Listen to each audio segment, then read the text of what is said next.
Hey JVs, on behalf of jvfocus.com and myself, Mike Newton, I'd like to welcome you to this live Q&A with Mark Bishop tonight. Tonight's event is fairly informal, so please have your pen and paper ready so you can take some notes. For those of you who may not know Mark Bishop, he made a living as a self-employed plumber before he started developing a number of systems to dominate and profit from many kinds of unusual niches. He now works as a full-time marketer online. He's been very successful, and he's also best known for teaching others how to master niche marketing from a variety of different angles. Some of Mark's products include Niche Synergy, SEO Synergy, Instant Profit Silos, The Lazy Affiliate 2, Weird Niche Content, and Core. Recently, he's also launched Shock Spots, as well as several highly successful co-launches. If you'd like to learn more about Mark, you can contact him through the jvfocus.com forum or the JVFocus Facebook group. That's Mark Bishop. And you can also visit Mark's site here. It's iconic.net. That's IKKONIK.net. So without any further ado, let's get started. Good to meet you anyway. Yeah, and you. So while we're waiting, have you got any questions then, Sid? What are you up to? Have a little chat there for a minute. I've been busy developing my own product, and I'm getting close to launching it.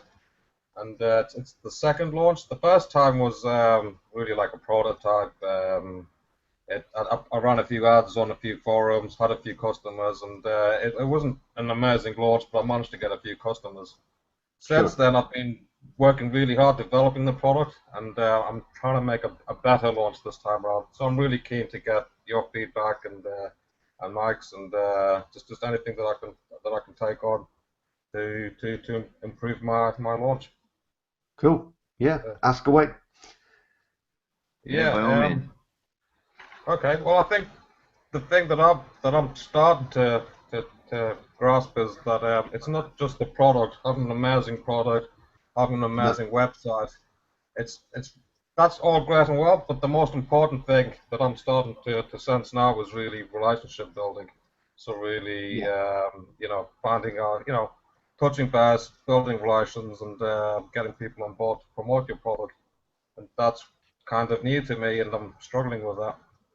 So hence I've joined jvfocus and participating on the forum and trying to get more in that direction. So anything you can offer. Well, yeah, I mean, you're 100% right, Sid. I mean, when I first started, I can tell I used to be a plumber in the UK, and I always sort of toyed around with internet marketing, and basically what I did was I was into niche marketing and did okay at it. And I put together a product called Niche Synergy, which I released in 2013. Okay. But I actually, prior to that, I actually took 6 months off of work. Well, I actually sort of pretty much give it up and put this product together. 6 months to put together. It was a fantastic product. Website, membership site, everything. But, when I got to the end of it, I realized that, I didn't know how to launch it, Yeah. And it was a really steep learning curve, learning how to sort of, connect with people. In the end, I actually partnered up, and that really is a shortcut. So that might be something that you might want to consider. Okay. Have you thought about that? Kind of, but I wouldn't know who to partner up with, if that makes sense. And it's in the back of my mind.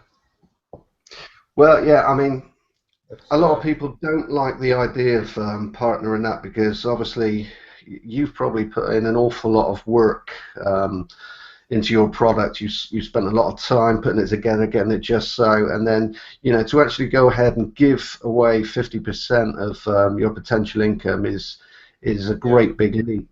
But the thing is, what I found, don't get me wrong, it was a big leap for me. But what I found was by doing that, it kind of fast-tracked everything. So I got to meet all of the JVs, all of the people in the know, and I learned how to actually launch a product. because there are so many different steps to actually launching a product. You'd be amazed. There really Yeah. are. Mm. I mean, it's everything. I mean, it's you know, the actual launch process is one thing, but then you've got the technical aspect as well. I mean, for example, server sizes. I mean, one of my I know it wasn't the first one. I think it was the second one that I did. We had so many people hitting the website at one time that it just completely annihilated the server. I hear So you. you know, I just we had recently to go in there. Sorry. Yeah, so I just recently migrated my software to a VPS, so I'm kind of prepared for that. Yeah, yeah, But I spent yeah. about 2 solid weeks fixing that VPS. It was a real pain getting the configuration right. I was just going to mention Sure. Jeff Walker. I had a good read of Jeff Walker's launch.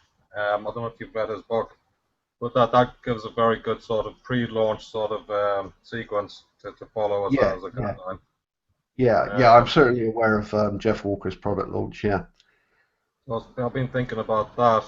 Um, yeah, it's just one of those things, I guess. You need to jump in, get on with it, and then learn from it, and just keep iterating. I definitely. just, Yeah, yeah, on my part, I spent 2 years developing my product, and in hindsight, I realized I should have kept it simple, did the launches, iterated, and then kept relaunching, if that makes sense. Now I've got this yeah, monster of a product, and it's just trying to figure out all the moving parts. yeah, So yeah. I think one of the things I was considering was trying to create a sort of pre-launch sort of opt-in, so people can just use it as a beta user You for a could. I month mean, or so. yeah. I mean, you could do a soft launch. I mean, you could build a seed list and do a soft launch, and you could use those the results that those people get to actually use as testimonials for a full-on launch. That would be a good idea. Yeah, precisely. Yeah. Just on that note, Mark, if I can interrupt, if you're using a soft launch, what would you say would be the minimum you reach as far as doing a launch, as far as a test case? Minimum as in sorry, Mike. What in terms of your price point or the people or The number of people, yeah. What would you say would be a good minimum is to do a test launch? Would you you're not using obviously you're not using going all out and doing the large launch promotion. So when you yeah. say Well, doing a soft launch, what kind when of I did numbers Lead are we talking? Synergy, I built a seed list of 400 people, but I didn't actually do a soft launch there. What I Yeah, did was I just put it up there, and you know, I pretty much gave it away to a certain number of people just for reviews. But I don't. yeah. What is yours, Sid? Is it software? Yeah, it's a software as a service product. So it's Right. Okay. recurring. So it's basically a membership site where it does a whole ton of stuff in support to internet marketers. Um, Okay. So so what about running? I mean, if you've got everything set up, what about running Facebook ads and then offering just to pretty much give it to beta testers and then you know putting a group together in Facebook? yeah, sounds good. Thinking about that. I mean, I do use Facebook ads, but setting up a Facebook group would be a good idea. Yeah, I've seen that done. I've seen a couple of guys do that, and then you know on the back of that, you're actually giving your product away, but everything that you get back from those people you can use as testimonials, which will go a long way once you actually Yeah, launch. yeah. I mean, Okay. there's nothing like solid proof to make your It's product true. sell when you actually launch it. True. So with that too, Mark, I had some people were questioning about, you mentioned before about partnering. Yes. We were talking about that just a little bit before, but with the partnering, excuse me for a moment, um, obviously it's better to partner than going it alone because hopefully you're getting someone who has that experience and who's Well, been through it. But a lot of people are asking, for example, how can they really tell if someone's a good partner, say for people who are new to the new to the scene or it's their first launch? Yeah, I mean it is difficult, but obviously once you're in the right groups, then you can kind of get a feel for it anyway. Mm. Um, it is difficult. I mean, if you are thinking of partnering up, then obviously there are people that you probably are aware of that you can contact. But you can also look at their friends. You can maybe hit some of them up. But what I would suggest, if you are just considering it, is maybe just put it into one or two of the Facebook groups, Mm. and just see who shows an interest. And then once you get a couple of people interested, then you can go and check those people out. I mean, for me, when I started, I actually decided to use a partner, and I teamed up with Radu Hahinu. Mm-hmm. Um, I don't know if you know him, but yeah, I mean he's a maniac with launches nowadays. He's probably launching one every month. But yeah, I mean he taught me an awful lot because he had the experience, he had the contacts, and ultimately had that initial list. So you're kind of leveraging your partner, if you like. So you might be giving 50% of your hard work away initially, but on the back of my first partnership, then what are we in now? 2015. So 2 years. So Mm. it's definitely worth considering. Sure. Now, the other thing with that is you were talking with Sid about money. A lot of people, and I've had people approach me and they offer, like 20%, 25% to partner. And Yeah. then I people talk about offering 100%.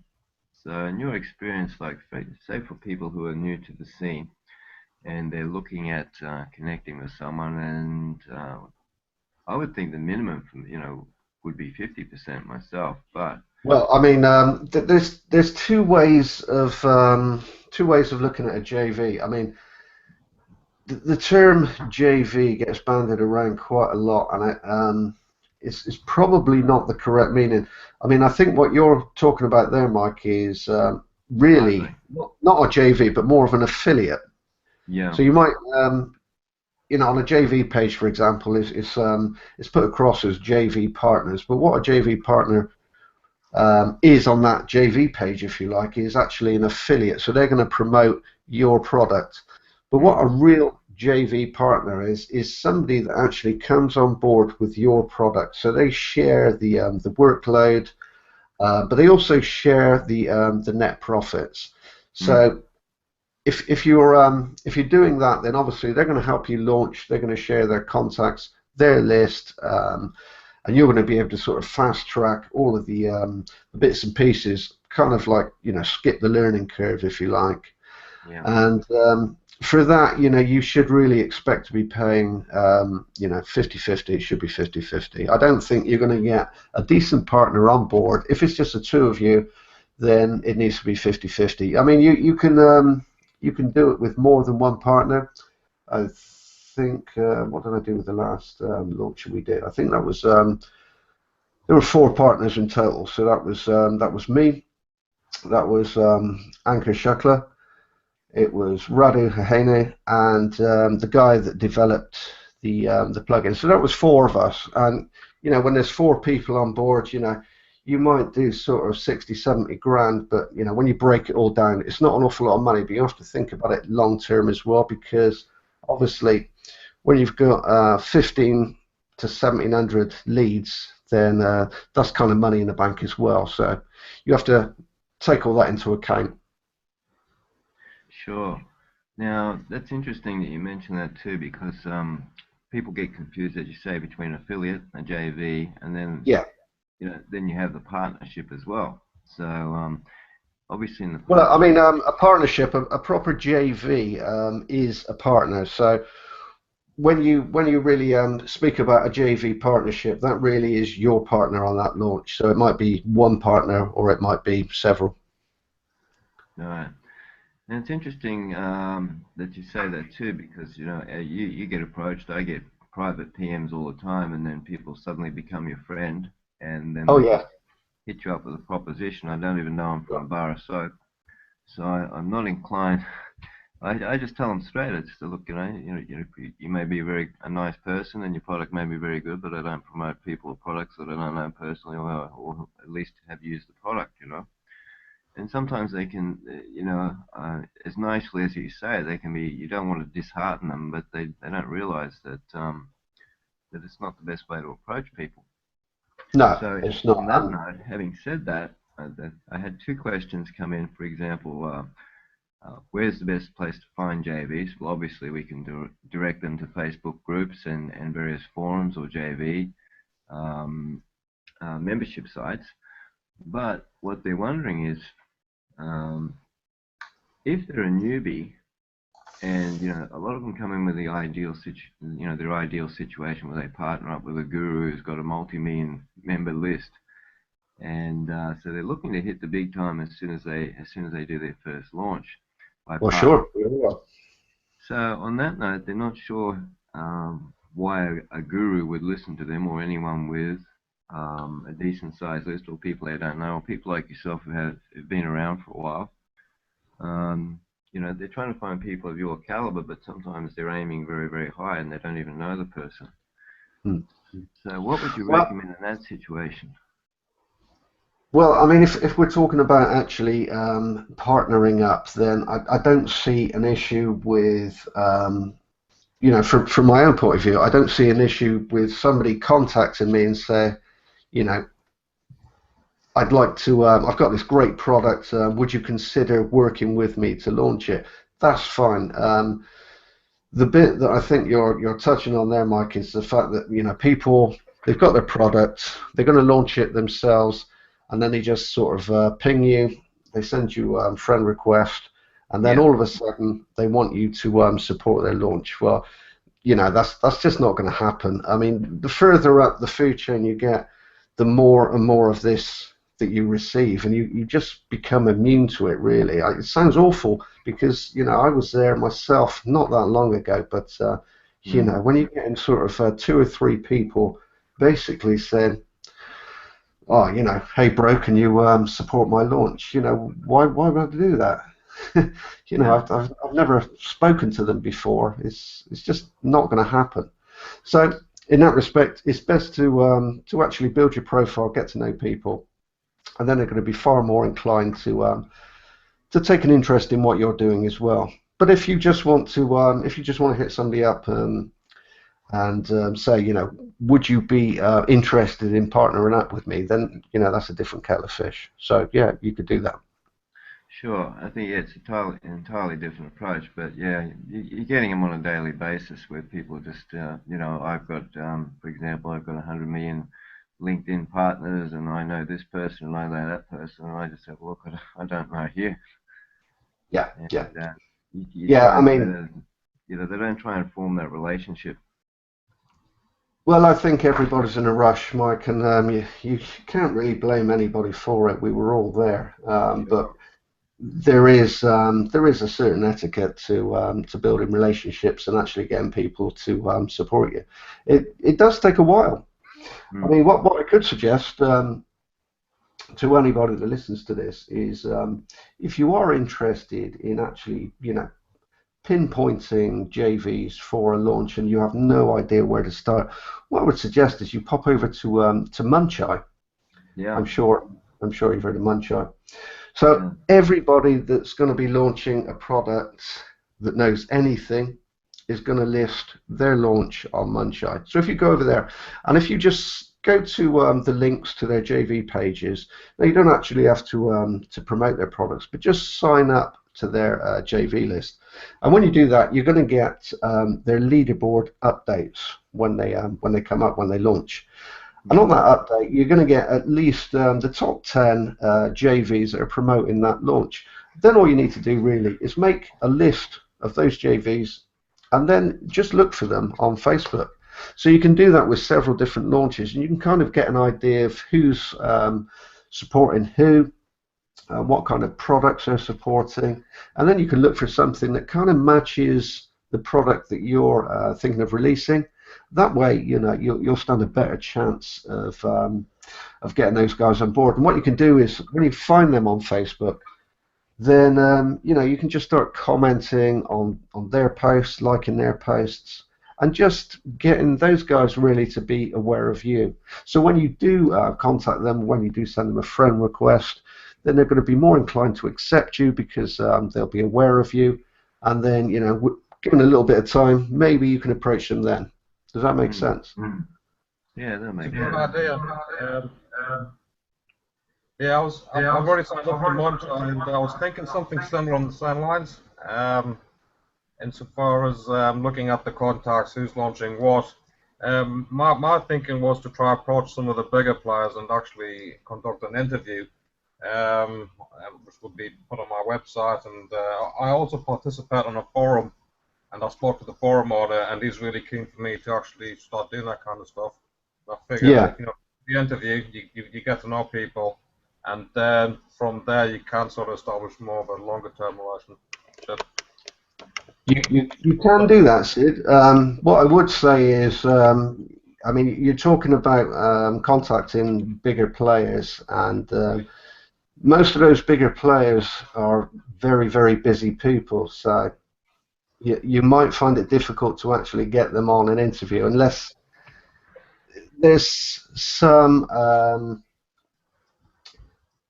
avenue for them to sort of promote something, or you know, they've perhaps got a launch on or something like that. But even so, it's still going to be quite difficult. So I would suggest really that you kind of make them aware of you before you hit them up.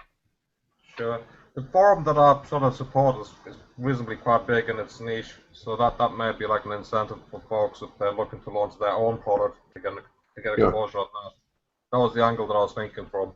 But yeah, I hear your point. I'm not looking for like really big players. I'm looking for more like at a peer level. So guys that have a little bit more experience, gone around a few times with the launches, and maybe they would be more open to that idea. But you've got to start somewhere, isn't it? I mean, I don't like the idea of just approaching people out of the cold and, you know, saying, hey, you know, this is my product and me, can you support me, whatever. I'm looking at the angle where what is it that I can do to help you, first of all, before I get into the discussion. Definitely. I mean, you know, offering to help and, you know, just likes and comments and offering to help, that really works well. The problem is there's only so much helping you can do before you've got no time for yourself, you know? That's the irony of it. Yeah, I mean, it is an issue, but, you know, when you're just starting off,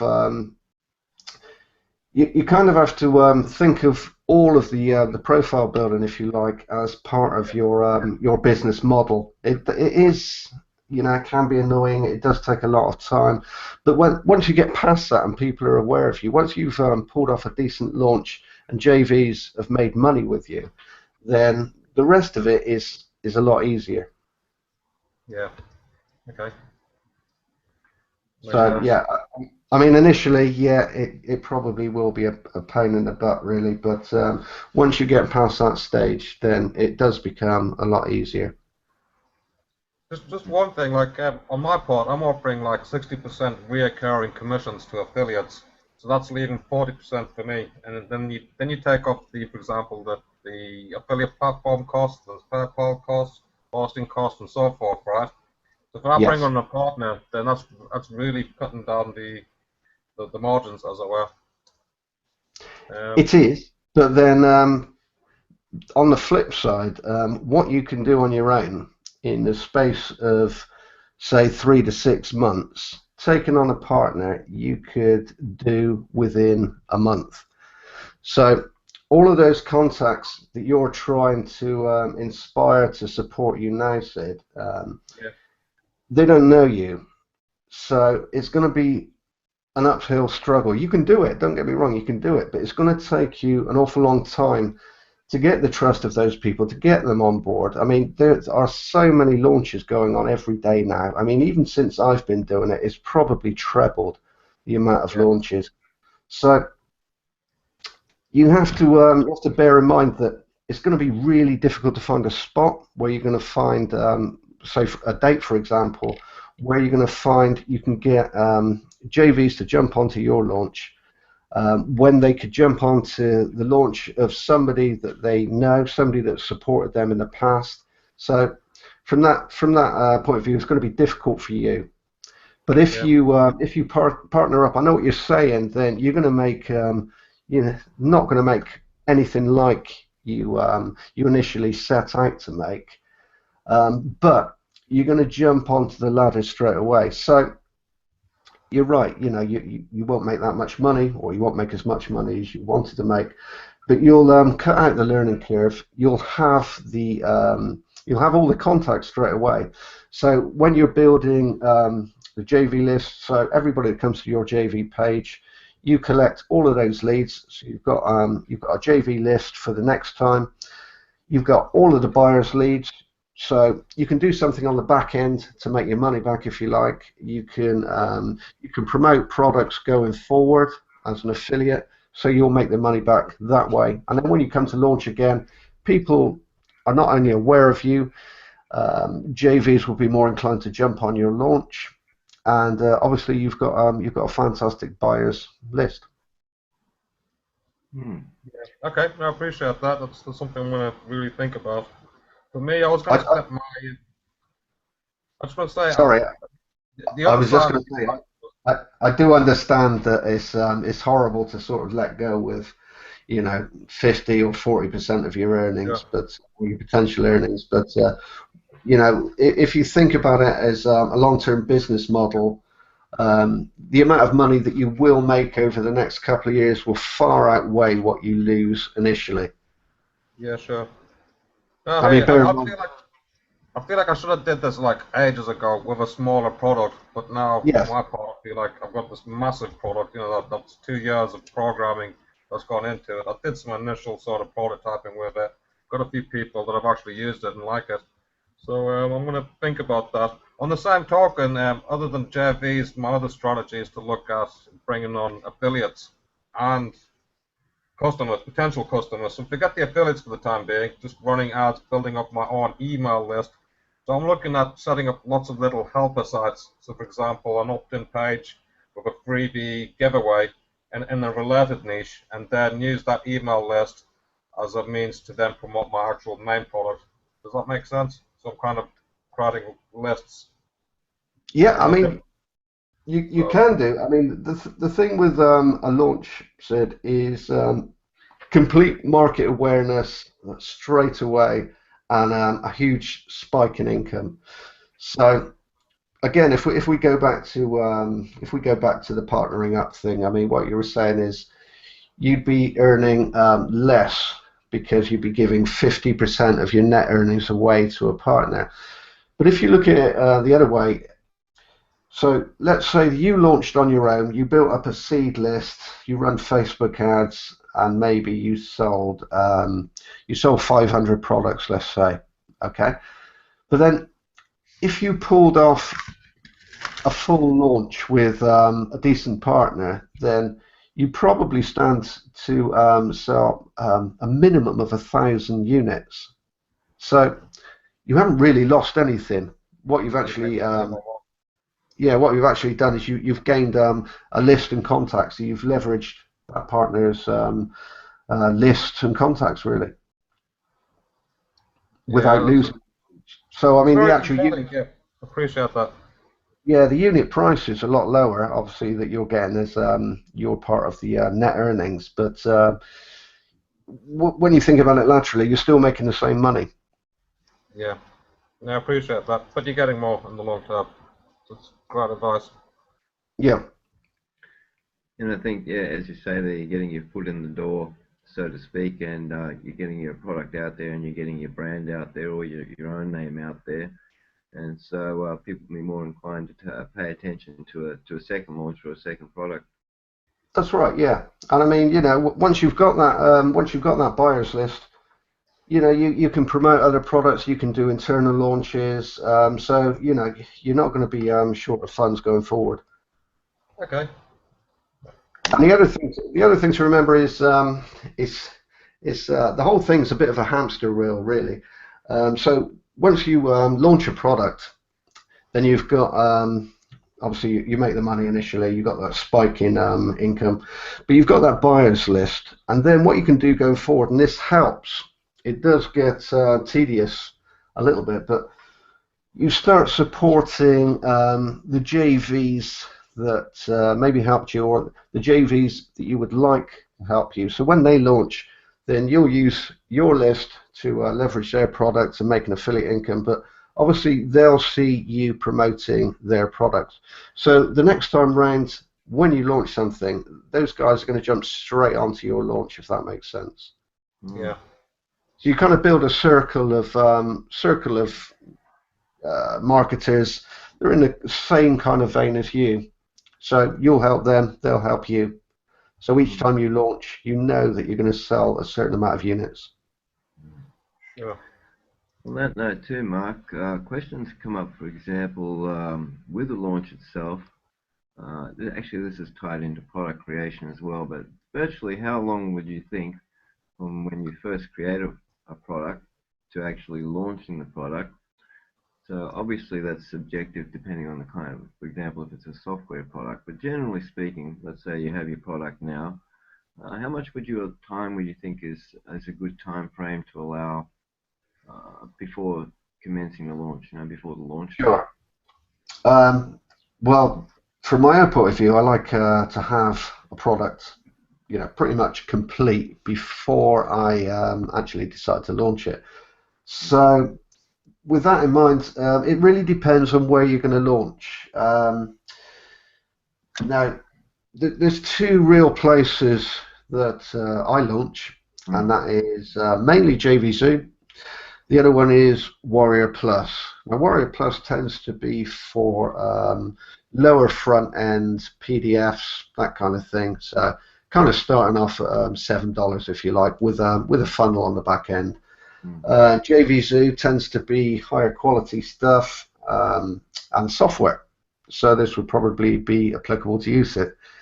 So, with that said, sorry. Yeah, I'm already on JVZoo, but Yeah, I hear you. Yeah, so with JVZoo, what happens is you've kind of got like you've got two kind of circles of JVs, if you like. So some do cross over and they'll support Warrior Plus and JVZoo, but most kind of stick to one platform. So if you're on JVZoo, most of those guys are linked up with the bigger guys, so they're going to be supporting the bigger launches, and in which case you would probably need a month, really, month minimum, to get people on board and to build some buzz around your launch. Does that make sense? Yeah, I postponed my launch from December into January because of this whole realization that I need to spend much more time working on recruiting and yeah, just trying to find my way, as it were. So I'm hoping that's still sufficient time to do that. Listen, guys, I got a wee a minute. Can you?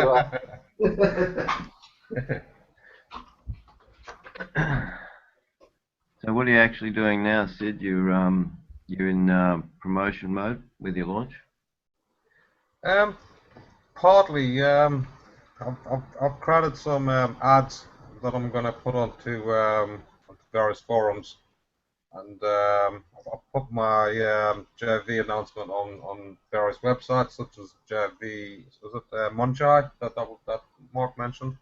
Yeah. And there's a few other sites, so I'm just busy working on that. The other thing I'm doing is obviously I've joined sites like jvfocus and participating, and hopefully in time, in the next few days, weeks, I'll start putting up my ads and things, and just try to get the word out. Right. Beyond that, I'm also thinking about creating some opt-in campaigns. So my idea is to give away some freebies like ebooks and things that are related to the niche, and then try to build an email list where I can use that prior to launch to announce my my main product. So it's kind of unrelated, but it relates, if that makes sense. Sure. So I'm thinking about creating little helper sites. And other than that, trying to work out a strategy. So on my whiteboard, I've got a whole list of bullet points and ideas. So just trying to figure out the plan, as it were. Right. Well, Yeah. there's a plethora of groups on Facebook as well for joint Yeah. ventures. You know, they're everywhere. But I think that if you look for the main players in your niche, as Mark was saying before, that you will you can get a sense for it anyway. But initially, if you just join up with as many as you can and work your way through them, like you're saying with Munchai, and there's various other ones as well. If you look through those, as Mark said, you'll start to get a sense of who's what, and then you can approach people that way as well. Sure. Mm. On Sorry that about that, note, guys. sorry, welcome back, Mark. You Couple of should things there get some that came up. incontinence pants. Sorry. You should get some incontinence pants so you can pee and sit at the same time, you know. I could probably do with some of those, to be honest. Couple of questions that came up. Some people, as I said before, have posted these questions to me or sent them to me by PM. You touched a little bit on it before. Payment platforms, as Mark just covered, JVZoo and Warrior Plus. So with people starting out, Mark, one of the popular questions is they don't know what product, they don't know what niche sometimes they should create or launch in. So what would you recommend as an easy start for people who have a limited budget or they're bootstrapping?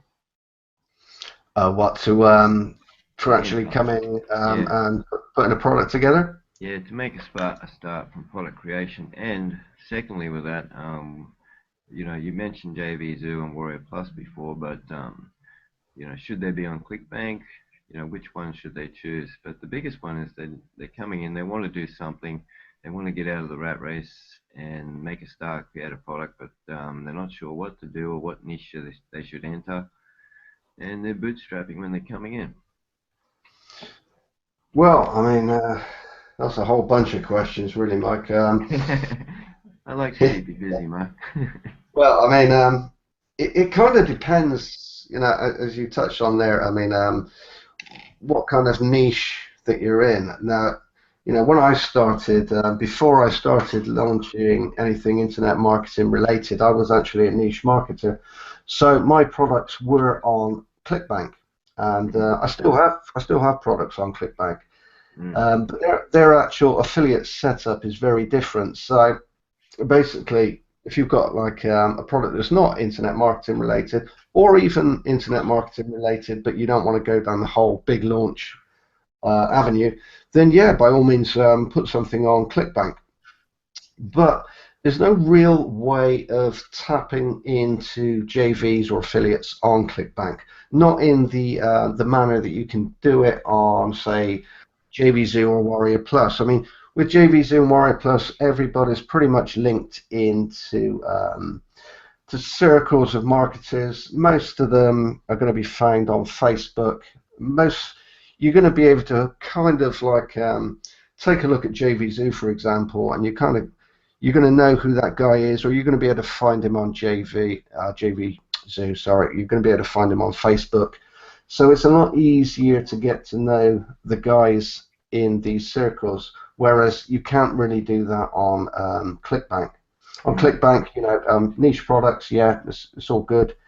It's kind of evergreen over there, whereas JVZoo, Warrior Plus is kind of flash in the pan, if you like. So, yeah, I mean, it's really down to personal choice.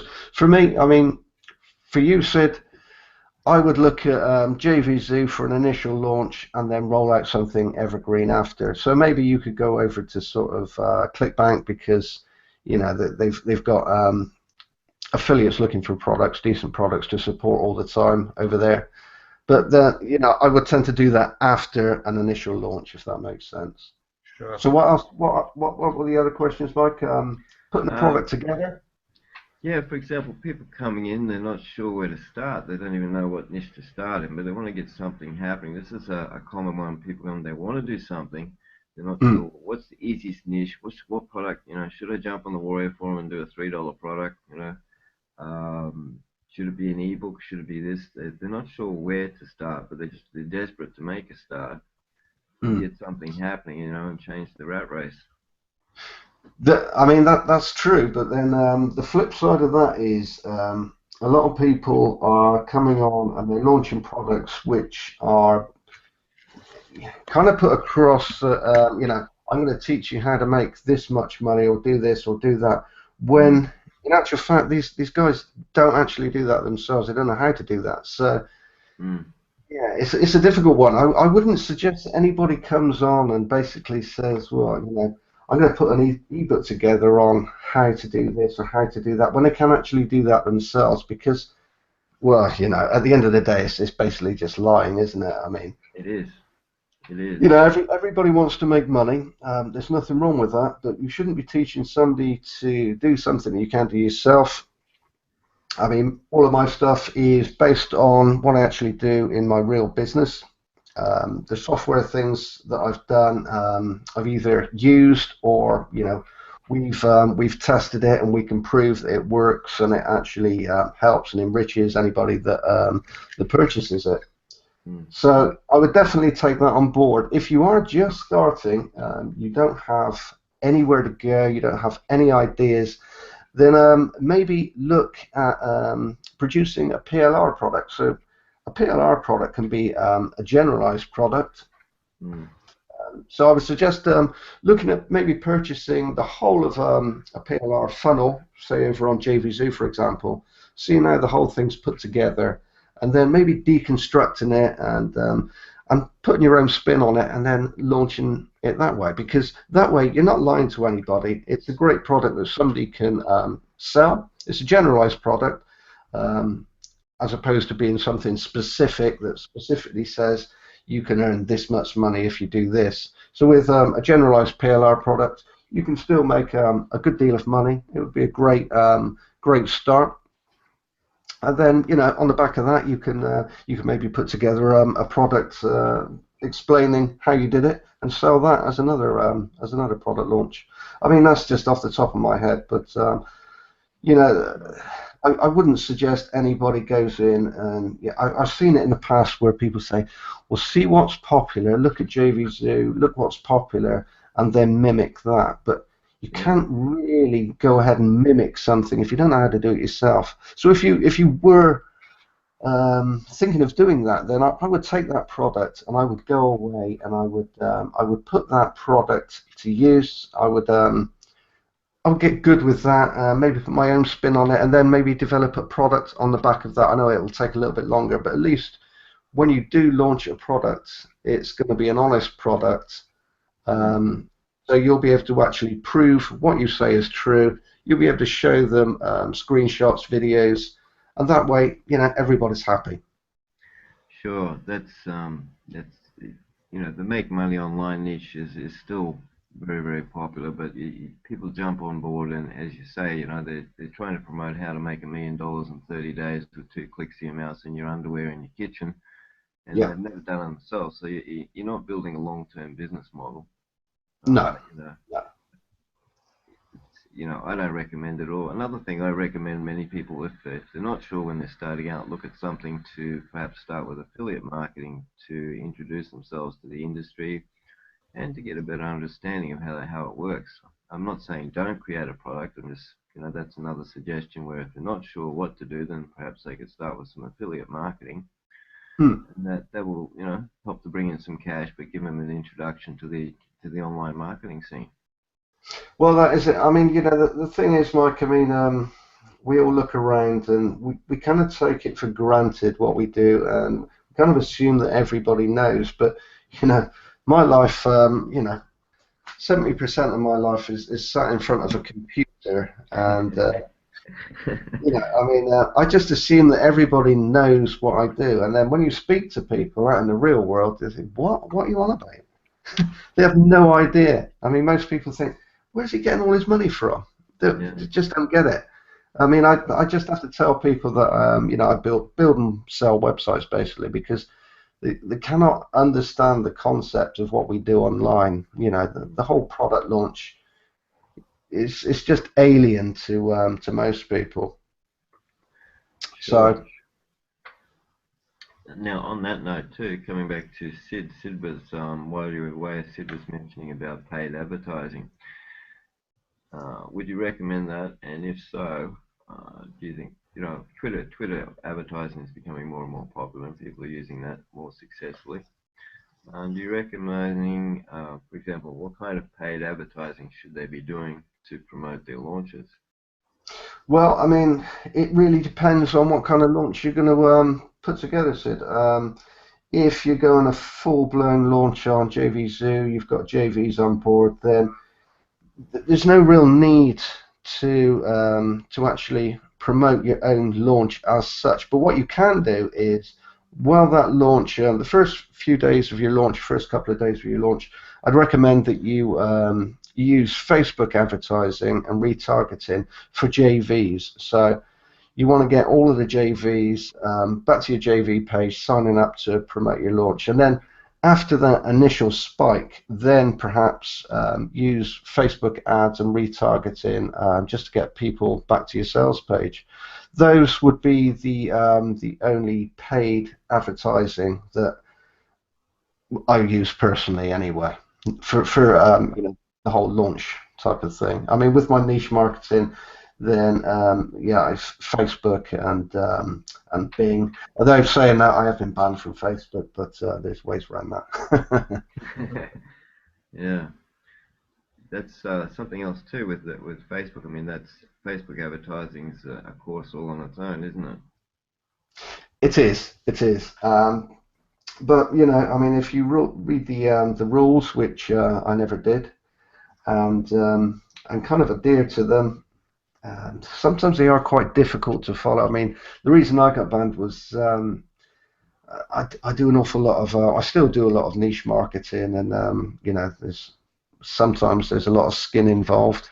Yeah. So yeah, they took a dislike to that, and that was really my downfall. But yeah, I mean, with the JV side of things, then there's no issue with that, because you're not telling anybody they're going to make a fortune or do this or do that. Basically, you're just trying to pull people back to your JV page, and Facebook are quite happy with that. Mm. Sure. I found Google to be very complicated. I've done some Google ads, and they have so many policies. What, Google AdWords? Yeah, yeah. I was banned from Google AdWords in 2012. Yeah, I got banned once, and I managed to get my account back again. It took 3 months to get it back, and that was Yeah. making change after change. And then in the end, they asked me to delete my website, more or less. I had to replace it with something that was completely unrelated to what I started out with. It was a Yeah. nightmare. Yeah. It was, Yeah. No, I was told that basically I just wouldn't be allowed to advertise with them anymore. That was it. I think it takes a real veteran internet marketer. You've got it like a tattoo on your arm. You need to get banned once Yeah. to be like a veteran, isn't it? So Yeah. I've had problems Yeah. with Facebook before, but I managed to resolve that too. I was very persistent in getting that fixed. Yeah, I mean, I've not really been persistent. I've tried a couple of times, but they're not really interested in what I've got to say. They basically just said no, no, no, and that's it. But yeah, there are ways around it. Yeah, yeah, of course, the wife or whatever can do that for you. If you have That's a right. daily Yeah. ad spend of $1 million, if you have a daily ad spend of $1 million, they might take your phone call. On that But note, yeah, I too. mean, going back to the question, yeah, Facebook is great for JVs, because all of the JVs are on Facebook all the time. So it's it's a no-brainer, really. That would be the place to advertise. Sure. For me, it was a big surprise to learn that recently. I mean, you'd expect more people to be on website forums and so forth, but now I'm realizing most of the JVs are actually on Facebook. Yeah, They're all on Facebook. So yeah, I mean, say 2 or 3 years ago, you would have found a whole bunch of people on places like Warrior Forum and the like, but they're just not there anymore. Warrior Forum holds nothing of interest for any decent JV. It's just a place full of trolls, wannabes, and quite frankly, there's just a ton of idiots over there. I agree with you. Yeah, I mean, most of them have no idea how the business works, and they're You know, they're still writing articles and they're doing this and they're doing that, and they're still hoping that they're going to make money. When in actual fact, you know, they're still going to be doing the same thing in 5 years' time. Sure. On that note too, Mark, so just coming back to affiliate, I just read another question. Someone sent me a question, was what's your opinion about 100% commissions? 100% commissions all the way through, initially. All the way through the funnel? All the way through the funnel, yeah. Well, if it's all the way through the funnel, then obviously there's a high ticket back end, because, you know, we're all aware of a couple of guys that do this, and they do very well out of it. It's usually information products. They tend not to be fantastic, but they are cheap. They pull JVs in because it's 100%. They pay out pretty great prizes as well in terms of launch prizes. But the money is really made for the vendor on the back end. So, you know, you might have, you know, lock everybody that buys the front end into a webinar, in which case, you know, once on that webinar, you're going to pitch them anything from, you know, say $500 up to $5,000 course, coaching course or something like that on the back end. I mean, that's really how that works. So if that's your business model, then yeah, it works exceptionally well. Well, for someone, for example, doing their first launch, you know, they're not going to make anything on it. They're hoping to pick it up, as you say, on the back end, or once they get their list, obviously they're after the list to market to it later. Yeah, I mean, 100% all the way through the whole funnel is not that easy. Yeah, no, I wouldn't suggest. I mean, if you're kind of new to this and you're just starting off and this is your first product, and you're looking around and you're seeing that 100% through the funnel, there's a reason for that, and I wouldn't suggest that you start off with that. You know, I mean, you can do the 100% on the front end, and then you can make your money or make some money through the funnel, and then perhaps do something on the back end. But if not, maybe outsource the back end and maybe make a few $1,000s that way. But you know, it's a great way of getting leads. If you're making money through the funnel, that'll cover all of your costs. So you may not come out of it with an awful lot of money if this is your first launch, but you will get an awful lot of leads. But yeah, that's right. But don't just jump in and think you're going to do like 100% through the funnel, because you have to remember you've got an awful lot of costs as well. Because, you know, I mean, like a decent server on a VPS or something similar is not cheap. You know, I mean, you need to scale it up. You know, you've got several $100s costs just for that, really. So all of these things need to be taken into account. And you know, it's all of your time as well. So you want to come out with it, you know, you want to come out of it with, you know, some money. The leads are great, but you want some money to show for it. Certainly. Another question that came up with that was, when someone's starting out and they're finding it difficult to get beta testers or beta testers, what's another way they can get, for example, the testimonials? If they're having difficulty, you know, because they're unknown or their product's not known, they're approaching everyone and their dog, they're trying to get people to test so they can get their testimonials. What's another way around that if they're having difficulty in that area? Well, it's funny actually. I did see a JV group earlier, which was based around just getting feedback or just getting testimonials for your particular products. I don't know if that's legitimate or whether it's you scratch my back, I'll scratch your sort of thing. But yeah, I mean, if you wanted to do that, you used to be able to do it through the forums. People were, you know, quite willing to sort of take a decent look at your product, at least some of them, and then give you some great feedback and some testimonials. I've used that method myself a couple of times.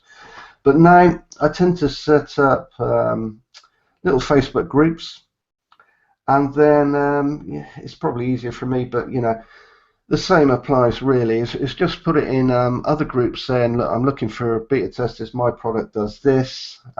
Would you like it for free? I'd like to invite you into this group and test it out for me.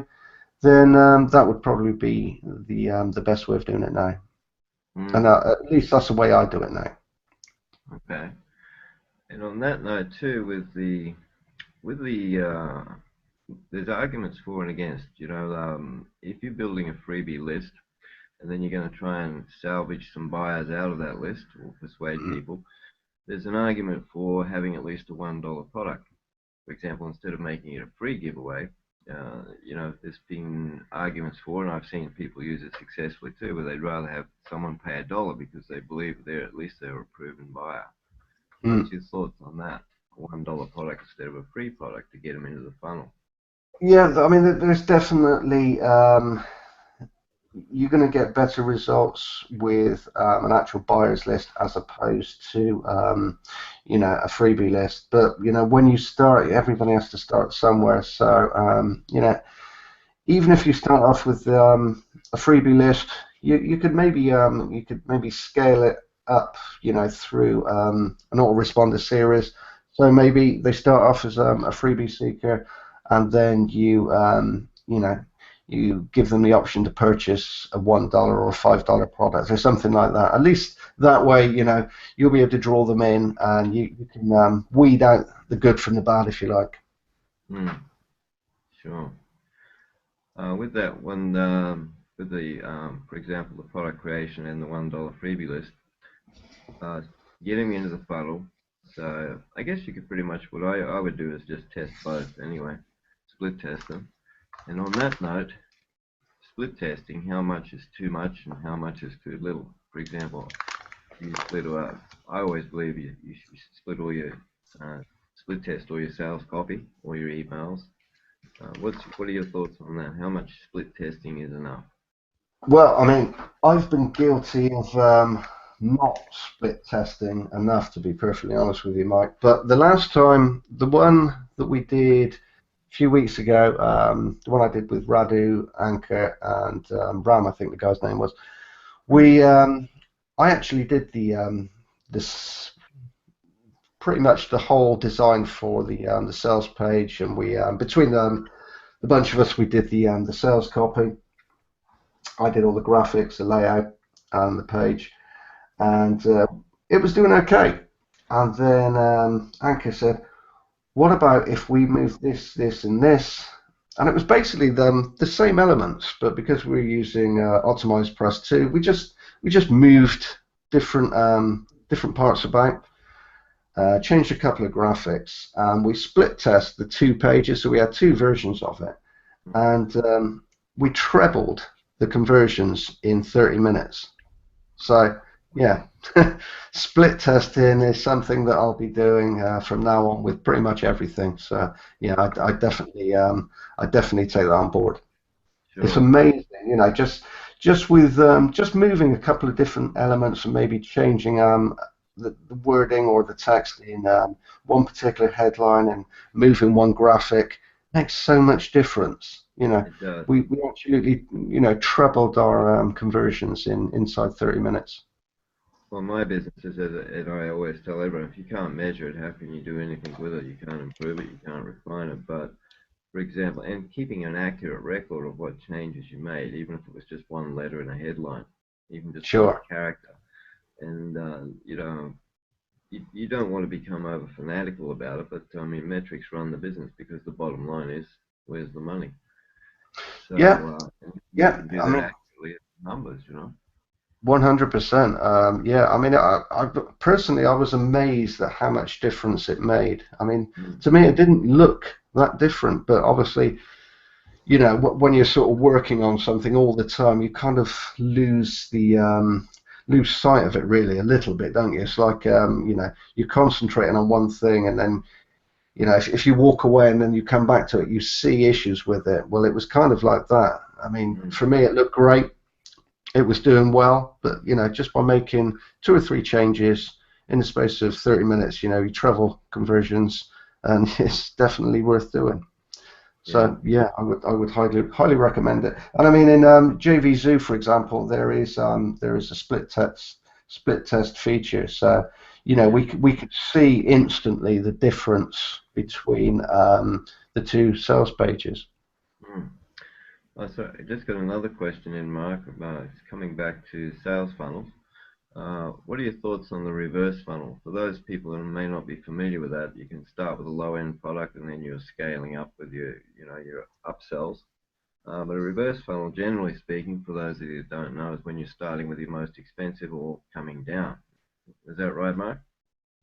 Well, I mean that's not something that I've ever done. I don't know that it works particularly well. I don't know what your experience of that is, Mike. For me, starting off at a lower price and scaling up tends to work best. Mm. A reverse funnel, it's not something I've ever tried. Do you know anybody that's actually done that?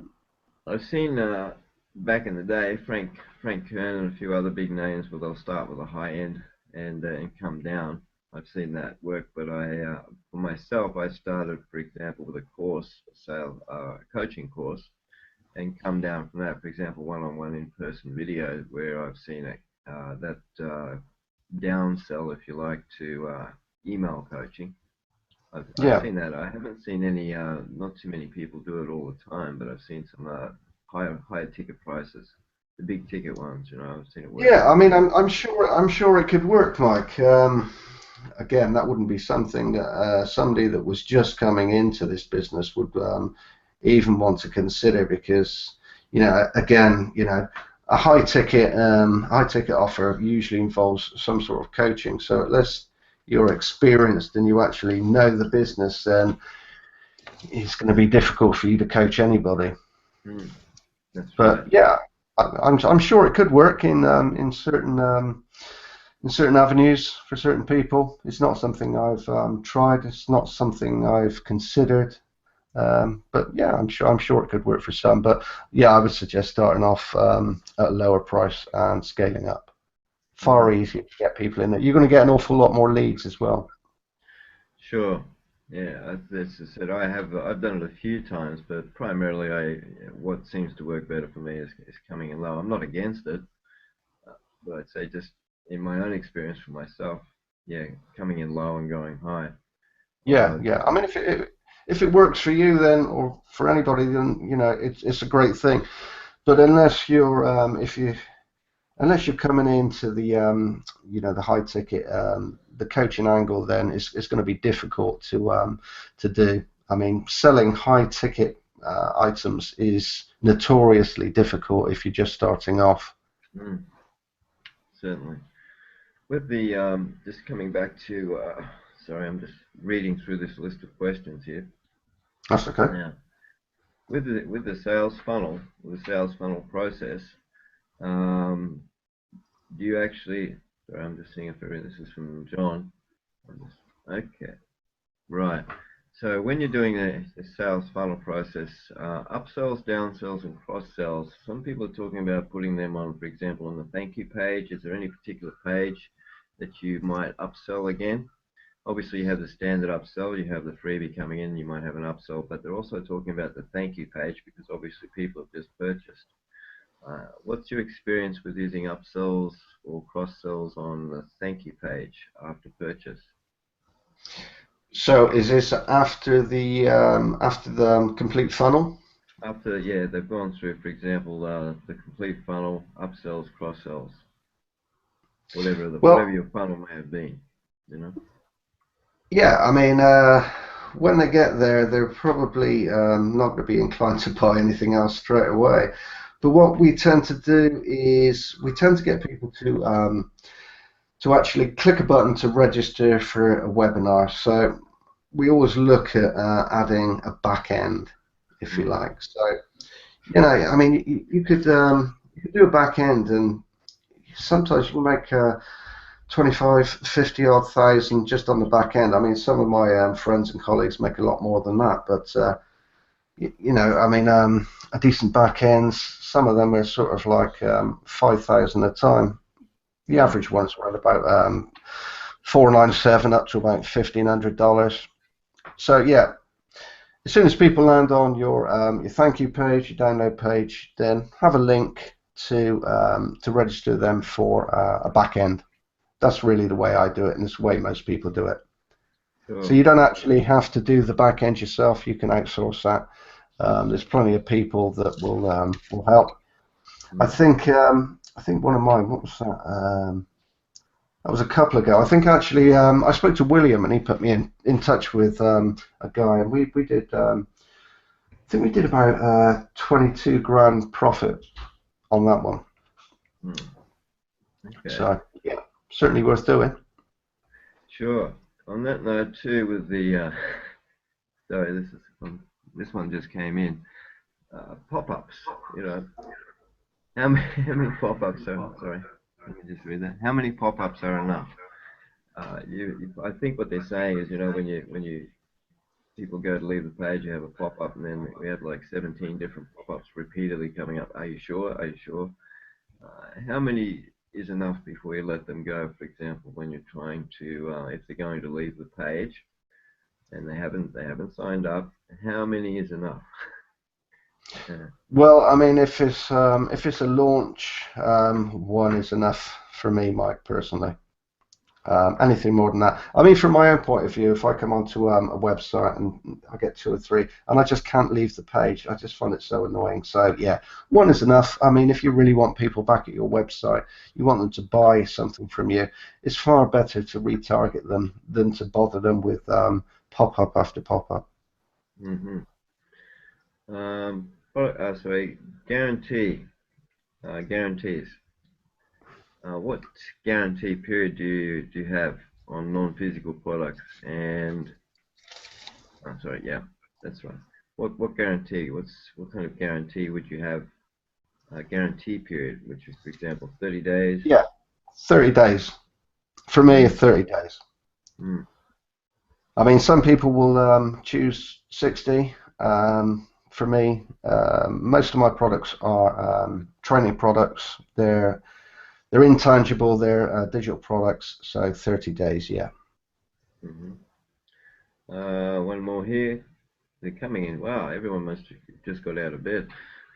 Copy. Video sales letters or long, where are we? Sorry, yeah. Long sales letters, short copy, long copy, or video sales letters. Your opinion. I actually prefer something we probably refer to as hybrid, which is a combination of two. So you've got the video sales letter, and you've also got the copy and graphics. That tends to work best for me. I've done internal launches with just a video, and they're cool. But when it comes to full-blown launch, then I would go with the VSL and the long copy as well. Mm. On that note too, emails. Sorry, excuse me, I'm reading it as it comes in. Email, what sequence? The email sequence, how many emails should you send?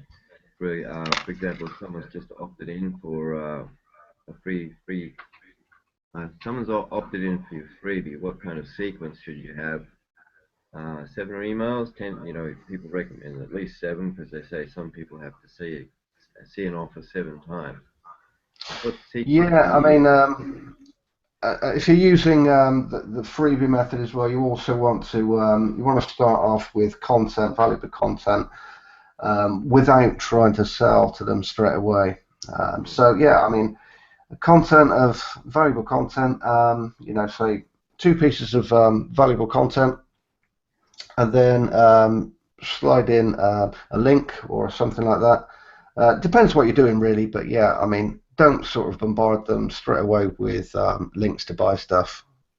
But in terms of how many you would put into your series, it kind of depends where you're going with it. I mean, you know, with a niche product, I might put a month's worth of emails together, you know, with maybe 1 or 2 content, and then hit them with you know, a product.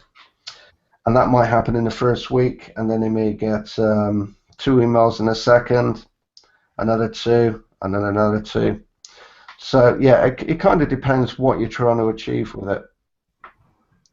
I mean, if it's if you're on if you're just building a seed list, then you want to be keeping people warm towards your particular product launch. So if Sid, for example, was launching his product in a month's time, then he'd want to keep in contact with those guys for the month leading up to his launch. Yeah, sounds good. Anything else you'd like to ask, Sid? Yeah, I was just thinking about, like, I've had a few affiliate requests on JVZoo, so I'm thinking of obviously putting those names into my autoresponder and just trying to like warm them up and introduce myself and just talk about what's going on and so forth. Just any thoughts? Well, I mean, what I would suggest to you, Sid, is before you do anything else, I would put together a great great JV page where you can link straight into your autoresponder, so anybody that's interested would click the button and be automatically added to your autoresponder, and that way you can keep in touch with them anyway. But yeah, I mean, you can do it manually, but it's it's kind of time consuming to do that. With a decent JV page as well, you can explain what your product does. You can explain what they will get in terms of commission. You can show them the funnel. You can even put demos of your product on the page, and just break the whole thing down so people are far more inclined to sort of stick with you and get involved when you kick off, if you like. Yeah, that's great ideas, and I've done most of that. Just to add, I've also included a cash prize, so I'm looking at around about $30,000 spread throughout the year, and that's based on the number of sales achieved, if that makes sense. So you're basing your launch over a year period? No, it's because it's recurring commissions and so forth. I'm doing the competition split every 3 months. Okay. So there'd be, and the total cash prize would be roughly, well, $30,000 is how I've calculated it. I've got two competitions. One is a speed contest on opening, and that speed contest will be for 1 month. And then for the rest of it, because I figured I still want to recruit affiliates after the launch, because it's, I want this product to have a long-term shelf life. And I figured, okay, let's think about competitions, but keep that as a rolling effort on my part. So I'm thinking about every 3 months, and that would be based on the most, X number of sales, as it were. Yeah, I completely understand what you say. With JVZoo, what you're going to find is people get bored of promoting one product after about 3 days. So you're going to need to kick things off. You're going to need an initial competition. So you're going to need prize money for say a 3 to 5 day launch. Anything over 5 days just kind of dies. Okay. What we tend to find is a 3 day launch tends to work really well because people are kind of focused for the 3 days, so they're more inclined to mail more than once. If you do it any longer than that, people get bored with it because there's so many launches going on. They'll be off to the next one. So I would be inclined to put together a short initial launch and have a prize pot for that short initial launch. You can also put minimums in there. So you might pay out for the first 10 JVs or the first 10 partners in your particular launch period, but have minimums for, say, the first 3 prizes, so you don't really come unstuck with paying out more than you're making, if you like. Yeah, that makes sense. Okay. But yeah, I mean, you definitely want to pin down an initial launch period, and then what you're talking about, the 30 grand prize pot, that should really be done on your sort of secondary evergreen launch, if you like. Okay. All right. When I'm looking at other sort of product owners, I just noticed like it's really large amounts of money on the table insofar as competition prizes. So I Yes. thought long and hard, and I figured, well, okay, I can come up with this model based on number of sales, and that. But I get your point. So Yeah, let's yeah. keep it But about. I mean, you're looking at these great big sort of prize pots. But if you also look at the time frame for earning them, then you'll see it's between 3 and 7 days. I mean, no launch on JVZoo is going to last longer than 7 days. They just aren't. People just bore. They get bored really, really quickly in this business, and they're off to do something else. So I would say, at the end of the day, I mean, prize money isn't everything. If you've got a great product, you can even do it without a prize pot. I've done it in the past, but you don't have to use huge competition prizes to get people on Yeah. board. On my part, I'm obviously very passionate about my product, and I genuinely believe it's the best product insofar as what it does. And I hear you, completely hear your point, in that I don't feel the actual price thing should be the incentive. It should be the quality of the product and something that you'll be really proud to promote, if that makes sense. You know. Yeah, yeah, definitely, definitely. And I mean, you get people on and they actually use your software and JVs I'm talking about and take a good look at it and they see the potential, then you will get some great guys on board. Yeah. I Okay. mean, because as long as you're not in a rush to do it now, I mean, if you can build some buzz around your products, little snippets of videos of what your software can do, then you're going to get some interest anyway, and then you can start pinging JVs and maybe get them interested that way. Building up some buzz has worked for me quite a few times. Sure. Yeah, yeah. I've been thinking about that, like using the software to actually implement some campaigns and then create sort of video tutorials or video Yeah, demos. Put that wherever I definitely. can. Yeah. And I mean, ultimately, proof is king. So I don't know what your software does it, but whatever it does, you should prove that it actually works. Case studies are fantastic.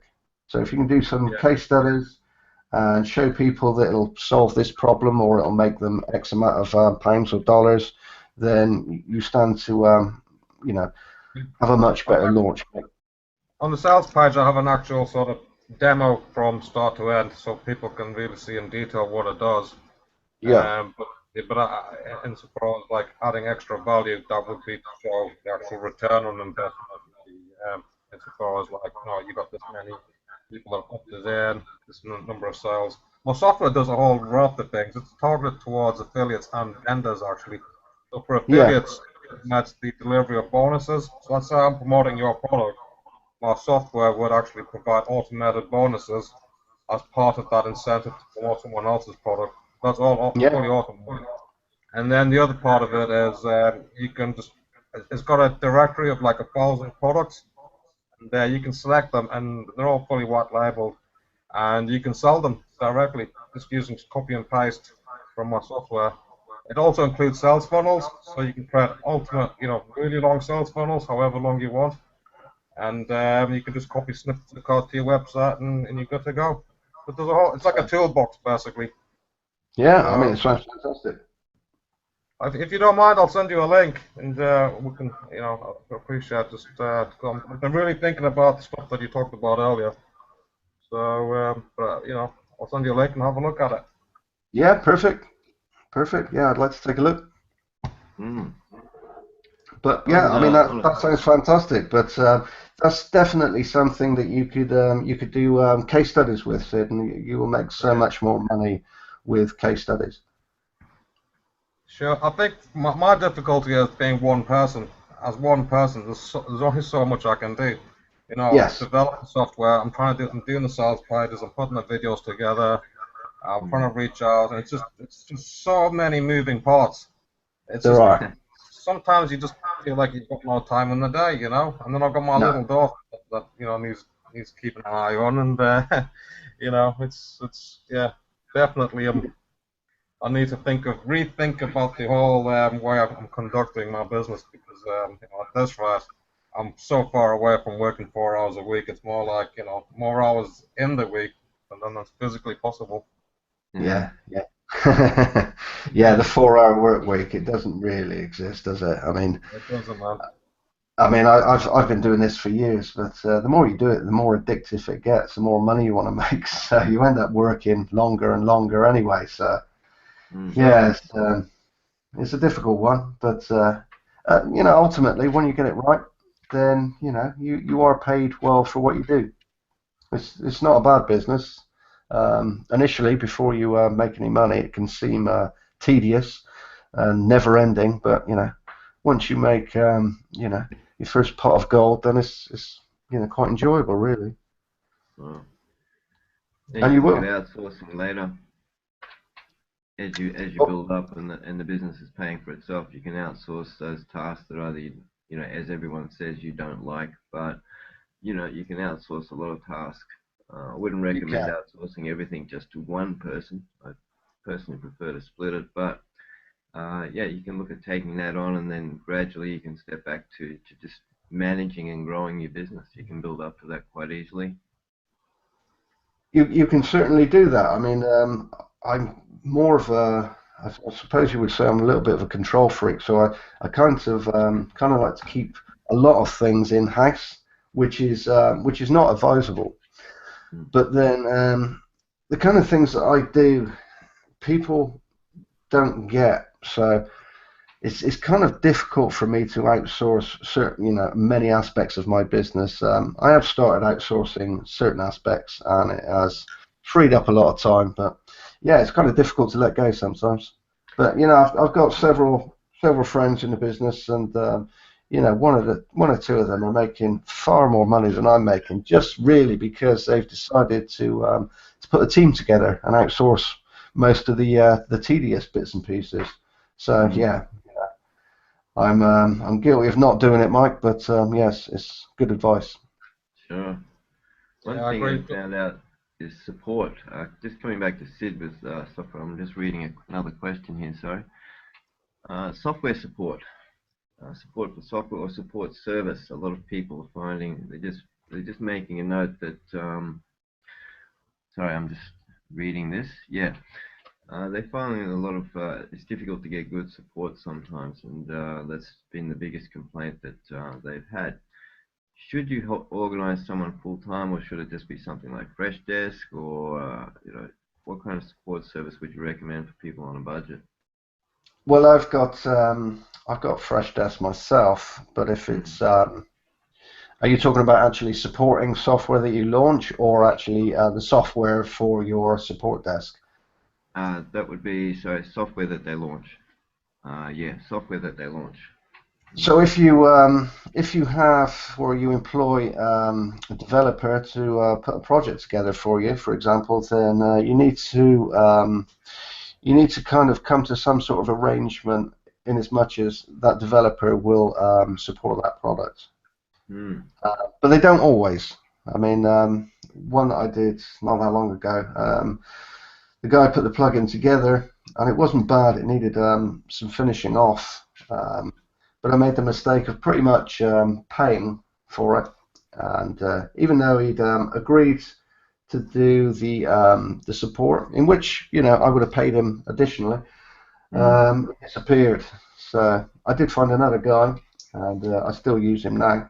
But it is difficult.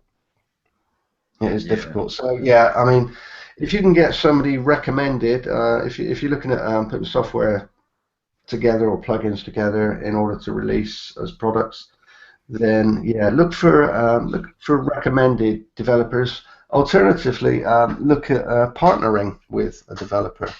There's a ton of great developers out there that are just developers, they're not marketers. So if you partner up with those guys, then they're going to stand by their product, and you're going to do all the marketing. So it's a win-win situation. Mm. Software, soft, Yeah. support desks. I use Freshdesk. I think it was free actually. But yeah, that's very good. And then you can have, or you can get your outsourced freelance workers in there, set up accounts for them, all free. Yeah, good. Very good. Well, we're really running out of time here. We had a little technical trouble when we started. Is there anything you'd like to ask, Sid? Not that I can think of, but if anything comes to mind, I'll reach out by message on the forum or whatever. Yeah, no worries. Certainly. I think I just want to say, like, I really appreciate all of this, and it's been really excellent advice. So I'm taking a lot of these comments on board, and just thanks again. Really Excellent. appreciate it. I'm glad I could help, Sid. Yeah. Really appreciate your time, Mark. For those of you who don't know, there's a lot of people actually watching this on YouTube at the moment as well. They couldn't participate, but they'll be viewing. There will be a recording of this. It's, as you can see, it's quite informal. It's a Q&A. Mark didn't want to charge anything for it. He was really trying to assist people who had just everyday problems, like Sid's been asking, and some of the questions that I've received that I've asked to Mark on behalf of those. So we really appreciate Mark taking the time to do that. It's nothing fancy, but Mark's a down-to-earth marketer. He's been around a long time, and certainly I recommend anyone, and I'm saying this for the benefit of our people watching the screen on YouTube, to feel free to reach out to either Mark or myself, and if we don't know, there's a chance that we can possibly put you on with someone who may be able to help you resolve your issue. But we want to thank you a lot. Really appreciate your time, Mark. You've been very generous again. And my second technical difficulty, every time Mark and I get on a call, I'm either having earthquakes here in Japan, disconnection, or technical. So Mark's been very patient and very tolerant and very helpful. We really appreciate your time, Mark. No worries, Mike. Very good. So on that note, we'll, unless you have anything else, Sid, we'll let Mark go. No, I'm good on my end, and thanks again. Really appreciate that. Thanks to all of you. Thanks very much for your participation, Sid. And as I said, I'm sure everyone will benefit from this. This will be we will be recording this, and I'll do an intro and a bottom line. A conclusion, for example, where you can reach Mark if you're not sure where to reach Mark. Generally through the jvfocus group. You can reach out to Mark or myself there, or through the jvfocus.com forum. And Mark's, as I said, Mark, I can't speak highly enough about Mark because he's a really down-to-earth guy. He's very successful at what he does, but he's very approachable too. So, and he's quite willing to help. He's very free with his advice. Not completely free. Right, and I'm usually in jvfocus anyway, so you can reach out to him there, yeah. And so thank you all for those of you who are viewing on YouTube, and thanks for your participation, Sid. On that note, we'll close off. I don't know what time it is for you guys. It's now nearly 7 a.m. here in Japan for me. Wow, 10 p.m. 7 a.m. Wow. All right, so we'll sign off now. Thank you very much. Take care. Excellent. Okay. Thanks, guys. Bye-bye. Okay. Yeah.